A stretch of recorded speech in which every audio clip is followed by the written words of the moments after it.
পবিত্র কুরআনুল কারিমে আল্লাহ সুবহানাহু তাআলা ইরশাদ করেছেন, ফিরাউন ডুবে মারা গেছে আর মৃত্যুর পরও তার শরীর অক্ষত রাখা হবে পরবর্তী সীমালঙ্ঘনকারীদের জন্য সতর্ক বার্তা হিসেবে।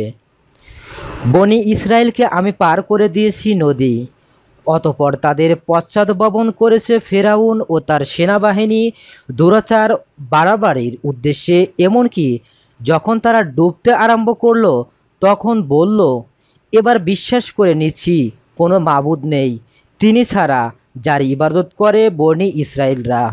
অতএব আজকের দিনে রক্ষা করছি আমি তোমার দেহকে, যাতে তা পরবর্তীদের জন্য নিদর্শন হতে পারে। নিঃসন্দেহে বহু লোক আমার মহাশক্তির প্রতি লক্ষ্য করে না। সূরা ইউনুস। ঐতিহাসিকগণ 1898 সালে ফেরাউনের লাশ উদ্ধার করেন, যা আজ মিশরের কায়রোতে দ্য রয়্যাল মমি হলে একটি কাঁচের সিন্দুকের মধ্যে রয়েছে। এর দৈর্ঘ্য 202 সেন্টিমিটার। 3116 বছর পানির নিচে থাকা সত্ত্বেও তার লাশে কোনো পচন ধরেনি।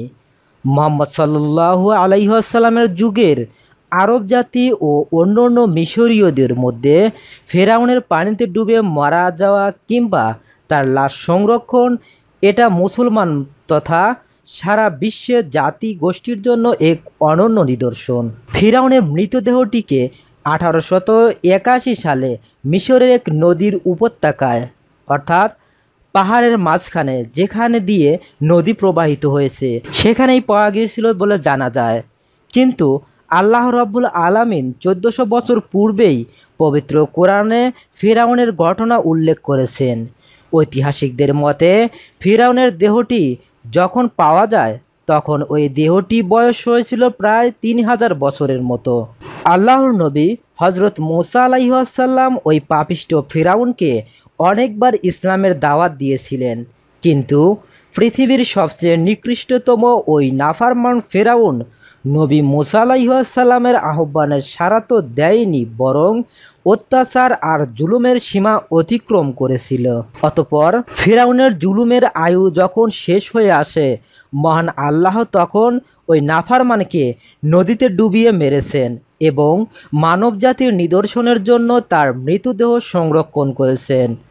মহান আল্লাহ বলেন, এখন তা আমি কেবল তোমার লাশটাকে রক্ষা করব, যাতে তুমি পরবর্তীদের জন্য শিক্ষণীয় নিদর্শন হয়ে থাকতে পারো।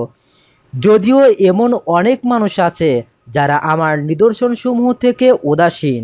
আল্লাহ অন্য এক জায়গায় ফিরাউনের এই ভীতিকর অবস্থার সংবাদ জানিয়ে বলেছেন, এটি একটি পয়গাম সব মানুষের জন্যে এবং এটি পাঠানো হয়েছে এজন্যে যাতে এর মাধ্যমে তাদেরকে সতর্ক করা যায় এবং তারা জেনে নিতে পারে যে আল্লাহ একমাত্র তিনিই, আর যারা বুদ্ধিমান তারা যেন চিন্তা ভাবনা করে। সূরা ইব্রাহিম। তাই ফিরাউনের উত্তরসূরি যারা বর্তমানে তাদের ক্ষমতার দাপট দেখিয়ে যা ইচ্ছা তাই করছে, তাদেরকে ইতিহাস থেকে শিক্ষা নিতে হবে।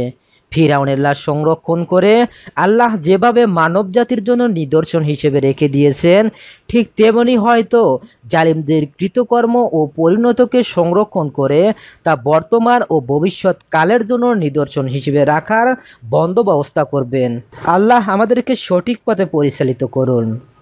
ধন্যবাদ এতক্ষণ আমাদের সাথে থাকার জন্য। নিত্য নতুন আপডেট খবর পেতে আমাদের চ্যানেলটি সাবস্ক্রাইব করুন।